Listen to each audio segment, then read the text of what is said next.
Chapter 10. After the thunderstorm, Agnes did not meet with a single obstruction or misadventure. Everybody was strangely polite, gave her whatever she desired, and answered her questions, but asked none in return, and looked all the time as if her departure would be a relief. They were afraid, in fact, from her appearance, lest she should tell them that she was lost, when they would be bound on pain of public execution to take her to the palace. But no sooner had she entered the city than she saw it would hardly do to present herself as a lost child at the palace gates. For how were they to know that she was not an impostor, especially since she really was one, having run away from the wise woman? So she wandered about looking at everything until she was tired and bewildered by the noise and confusion all around her. The wearier she got, the more she was pushed in every direction. Having been used to a whole hill to wander upon, she was very awkward in the crowded streets, and often on the point of being run over by the horses, which seemed to her to be going everywhere like a frightened flock. She spoke to several persons, but no one stopped to answer her. And at length, her courage giving way, she felt lost indeed and began to cry. A soldier saw her and asked what was the matter. "I've nowhere to go," she sobbed. "Oh, where is your mother?" asked the soldier. "I don't know," answered Agnes. "I was carried off by an old woman who then went away and left me. I don't know where she is or where I am myself." "Come," said the soldier, "this is a case for his Majesty." So saying, he took her by the hand, led her to the palace, and begged an audience of the king and queen. The porter glanced at Agnes, immediately admitted them, and showed them into a great, splendid room, where the king and queen sat every day to review lost children, in the hope of one day thus finding their Rosamond. But they were by this time beginning to get tired of it. The moment they cast their eyes upon Agnes, the queen threw back her head, threw up her hands, and cried, "What a miserable, conceited, white-faced little ape!" And the king turned upon the soldier in wrath and cried, forgetting his own degree, "What do you mean by bringing such a dirty, vulgar-looking, pert creature into my palace? The dullest soldier in my army could never for a moment imagine a child like that, one hair's breadth like the lovely angel we lost." "I humbly beg your Majesty's pardon," said the soldier. "But what was I to do? There stands your Majesty's proclamation in gold letters on the brazen gates of the palace." "I shall have it taken down," said the king. "Remove the child." "Please, your Majesty, what am I to do with her?" "Take her home with you." "I have 6 already, sire, and do not want her." "Oh, then drop her where you picked her up." "If I do, sire, someone else will find her and bring her back to your Majesty's." "Oh, that will never do," said the king. "I can't bear to look at her."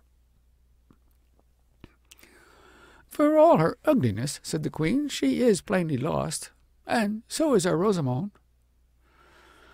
"It may be only a pretence to get into the palace," said the king. "Take her to the head scullion, soldier," said the queen, "and tell her to make her useful. If she should find out she has been pretending to be lost, she must let me know." The soldier was so anxious to get rid of her that he caught her up in his arms, hurried her from the room, found his way to the scullery, and gave her, trembling with fear, in charge to the head maid with the queen's message. As it was evident that the queen had no favor for her, the servants did as they pleased with her, and often treated her harshly. Not one amongst them liked her, nor was it any wonder, seeing that with every step she took from the wise woman's house she had grown more contemptible, for she had grown more conceited. Every civil answer given her she attributed to the impression she made, and not to the desire to get rid of her, and every kindness to approbation of her looks and speech, instead of friendliness to a lonely child. Hence, by this time she was twice as odious as before, for whoever has had such severe treatment as the wise woman gave her, and is not the better for it, always grows worse than before. They drove her about, boxed her ears on the smallest provocation, laid everything to her charge, called her all manner of contemptuous names, jeered and scoffed at her awkwardness, and made her life so miserable that she was in a fair way to forget everything she had learned, and know nothing but how to clean saucepans and kettles. They would not have been so hard upon her, however, but for her irritating behavior. She dared not refuse to do as she was told, but she obeyed now with a pursed-up mouth, and now with a contemptuous smile. The only thing that sustained her was her constant contriving how to get out of the painful position in which she found herself. There is but one true way, however, of getting out of any position we may be in, and that is to do the work of it so well that we grow fit for a better. I need not say this was not the plan upon which Agnes was cunning enough to fix. She had soon learned from the talk around her the reason of the proclamation which had brought her hither. "Was the lost princess so very beautiful?" she said one day to the youngest of her fellow servants. "Beautiful!" screamed the maid. "She was just the ugliest little toad you ever set eyes upon." "What was she like?" asked Agnes. "She was about your size and quite as ugly, only not in the same way, for she had red cheeks and a cocked little nose and the biggest, ugliest mouth you ever saw." Agnes fell a thinking. "Is there a picture of her anywhere in the palace?" she asked. "How should I know? You can ask a housemaid." Agnes soon learned that there was one, and contrived to get a peep of it. Then she was certain of what she had suspected from the description given her, namely, that she was the same she had seen in the picture at the wise woman's house.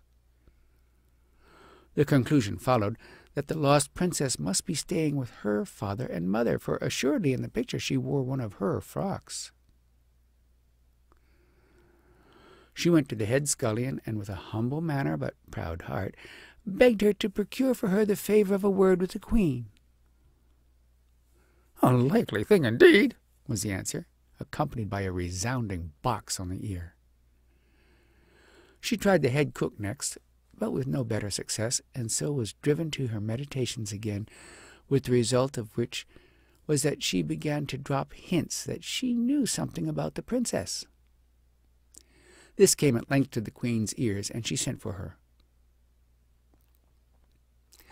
Absorbed in her own selfish ambitions, Agnes never thought of the risk to which she was about to expose her parents, but told the queen that in her wanderings she had caught sight of just such a lovely creature as she described the princess, only dressed like a peasant, saying that if the king would permit her to go and look for her, she had little doubt of bringing her back safe and sound within a few weeks. But although she spoke the truth, she had such a look of cunning on her pinched face that the queen could not possibly trust her, but believed that she made the proposal merely to get away and have money given her for her journey. Still there was a chance, and she would not say anything until she had consulted the king. Then they had Agnes up before the Lord Chancellor, who, after much questioning of her, arrived at last, he thought, at some notion of the part of the country described by her. That was, if she spoke the truth, which from her looks and behaviour he also considered entirely doubtful. Thereupon she was ordered back to the kitchen, and a band of soldiers under a clever lawyer sent out to search every foot of the supposed region. They were commanded not to return until they brought with them, bound hand and foot, such a shepherd pair as that of which they had received a full description. And now Agnes was worse off than before, for to her other miseries was added the fear of what would befall her when it was discovered that the persons of whom they were in quest, and whom she was certain they must find, were her own father and mother. By this time the king and queen were so tired of seeing lost children, genuine or pretended, for they cared for no child any longer than there seemed to be a chance of it turning out their child, that with this new hope which, however poor and vague at first, soon began to grow upon such imaginations as they had, they commanded the proclamation to be taken down from the palace gates, and directed the various entries to admit no child whatever, lost or found, be the reason or pretence what it might, until further orders. "I'm sick of children," said the king to his secretary as he finished dictating the direction.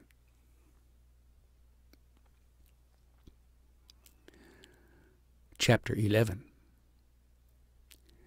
After Prince was gone, the princess by degrees fell back into some of her old bad ways, from which only the presence of the dog, not her own betterment, had kept her. She never grew nearly so selfish again, but she began to let her old angry self lift up its head once more, until by and by she grew so bad that the shepherdess declared she should not stop in the house a day longer, for she was quite unendurable. "It's all very well for you, husband," she said, "for you haven't had her all day about you, and only see the best of her. But if you had her in work instead of play hours, you would like her no better than I do. And then it's not her ugly passions only, but when she's in one of her tantrums, it's impossible to get any work out of her. At such times she's just as obstinate as she was going to say, as Agnes. But the feelings of a mother overcame her, and she could not utter the words. "In fact," she said instead, "she makes my life miserable." The shepherd felt he had no right to tell his wife she must submit to have her life made miserable, and therefore, although he was really much attached to Rosamond, he would not interfere, and the shepherdess told her she must look out for another place. The princess was, however, this much better than before, even in respect of her passions, that they were not quite so bad, and after one was over, she was really ashamed of it. But not once, ever since the departure of Prince, had she tried to check the rush of the evil temper when it came upon her. She hated it when she was out of it, and that was something, but while she was in it she went full swing with it, wherever the prince of the power of it pleased to carry her. Nor was this all, although she might by this time have known well enough that as soon as she was out of it she was certain to be ashamed of it. She would yet justify it to herself with 20 different arguments that looked very good at the time, but would have looked very poor indeed afterwards, if then she had ever remembered them.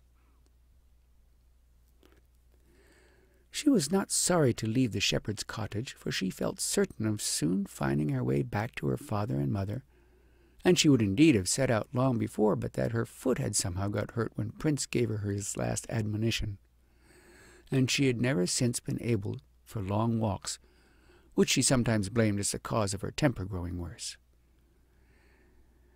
But if people are good-tempered only when they are comfortable, what thanks have they?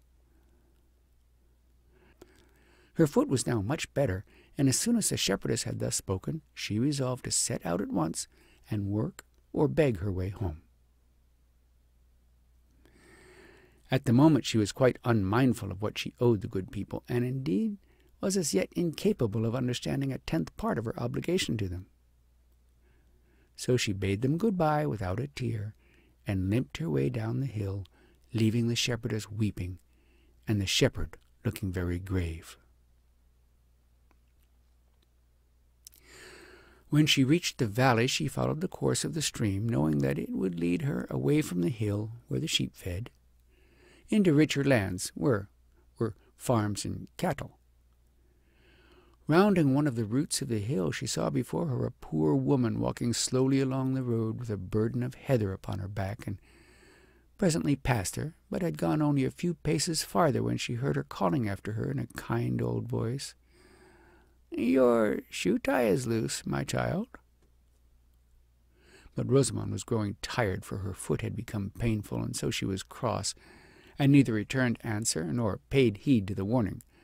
For when we are cross, all our other faults grow busy and poke up their ugly heads like maggots, and the princess's old dislike to doing anything that came to her with the least air of advice about it returned in full force. "My child," said the woman again, "if you don't fasten your shoe tie, it will make you fall." "Mind your own business," said Rosamond, without even turning her head, and had not gone more than 3 steps when she fell flat on her face on the path. She tried to get up, but the effort forced from her a scream, for she had sprained the ankle of the foot that was already lame. The old woman was beside her instantly. "Where are you hurt, child?" she asked, throwing down her burden and kneeling beside her. "Go away!" screamed Rosamond. "You made me fall, you bad woman!" The woman made no reply, but began to feel her joints and soon discovered the sprain. Then, in spite of Rosamond's abuse and the violent pushes and even kicks she gave her, she took the hurt ankle in her hands and stroked and pressed it, gently kneading it, as it were, with her thumbs, as if coaxing every particle of the muscles into its right place. Nor had she done so long before Rosamond lay still. At length she ceased and said, "Now, my child, you may get up." "I can't get up, and I'm not your child," cried Rosamond. "Go away." Without another word, the woman left her, took up her burden, and continued her journey. In a little while Rosamond tried to get up, and not only succeeded, but found she could walk, and indeed presently discovered that her ankle and foot were also now perfectly well. "I wasn't much hurt after all," she said to herself, nor sent a single grateful thought after the poor woman, whom she speedily passed once more upon the road without even a greeting. Late in the afternoon she came to a spot where the path divided into 2, and was taking the one she liked the look of better, when she started at the sound of the poor woman's voice, whom she thought she had left far behind, again calling her. She looked round, and there she was, toiling under her load of heather as before. "You are taking the wrong turn, child," she cried.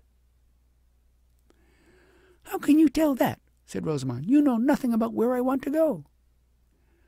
"I know that road will take you where you won't want to go," said the woman. "I shall know when I get there, then," returned Rosamond, "and no thanks to you." She set off running. The woman took the other path and was soon out of sight. By and by Rosamond found herself in the midst of a peat moss, a flat, lonely, dismal, black country.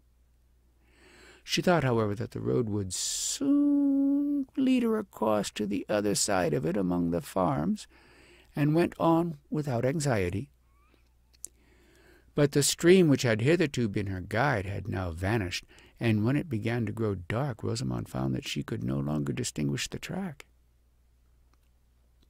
She turned, therefore, but only to find that the same darkness covered it behind as well as before. Still she made the attempt to go back by keeping as direct a line as she could, for the path was straight as an arrow. But she could not see enough even to start her in a line, and she had not gone far before she found herself hemmed in, apparently on every side, by ditches and pools of black, dismal, slimy water. And now it was so dark that she could see nothing more than the gleam of a bit of clear sky now and then in the water. Again and again she stepped knee-deep in black mud, and once tumbled down on the shallow edge of a terrible pool, after which she gave up the attempt to escape the meshes of the watery net, stood still, and began to cry bitterly, despairingly. She saw now that her unreasonable anger had made her foolish as well as rude, and felt that she was justly punished for her wickedness to the poor woman who had been so friendly to her. What would Prince think of her if he knew? She cast herself on the ground, hungry and cold and weary. Presently she thought she saw long creatures come heaving out of the black pools. A toad jumped upon her, and she shrieked and sprang to her feet and would have run away headlong when she spied in the distance a faint glimmer. She thought it was a will-o'-the-wisp. What could he be after? What was he looking for? Was he looking for her? She dared not run, lest he should see and pounce upon her. The light came nearer and grew brighter and larger. Plainly the little fiend was looking for her. He would torment her. After many twistings and turnings among the pools, it came straight towards her, and she would have shrieked, but that terror made her dumb. It came nearer and nearer, and lo! It was borne by a dark figure with a burden on its back. It was the poor woman, and no demon, that was looking for her. She gave a scream of joy, fell down weeping at her feet, and clasped her knees. Then the poor woman threw away her burden, laid down her lantern, took the princess up in her arms, folded her cloak around her, and having taken up her lantern again, carried her slowly and carefully through the midst of the black pools, winding hither and thither. All night long she carried her thus slowly and wearily, until at length the darkness grew a little thinner.